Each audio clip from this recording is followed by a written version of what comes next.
Korean word pick for today is jilgida. Jilgida in English is tough or chewy. Sa Tagalog naman, makunat. So ginagamit natin yung salita na yan to describe yung mga pagkain katulad ng karne o kaya tinapay kapag makunat na sila, no? So let's use jilgida in a sentence. 너무 오래 구우면 고기가 질겨져요. 너무 오래 구우면 고기가 질겨져요. 너무 오래 구우면 고기가 질겨져요. Let's say kumakain ka ng tinapay tapos makunat na siya, no? So sasabihin mo, sobrang kunat, ang hirap nguyain. 너무 질겨서 씹기 힘들어요. 너무 질겨서 씹기 힘들어요.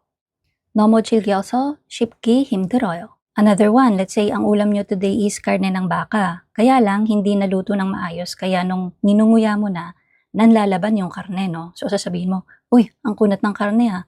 Sakit na ng pangako. Para akong ngumunguya ng goma. So paano yon in Korean? Sabihin natin, 고기 좀 질긴데 턱 아파. 고무 씹는 느낌이야. 고기 좀 질긴데 턱 아파. 고무 씹는 느낌이야. 고기 좀 질긴데 턱 아파. 고무 씹는 느낌이야. So yan po no, yung ating word pick, 질기다. And by the way, sa Tagalog, yung makunat, ginagamit din yan natin minsan para i-describe yung personality ng isang tao. Makunat or kuripot, no? So, meron din po akong ginawang reels for that specific word in Korean.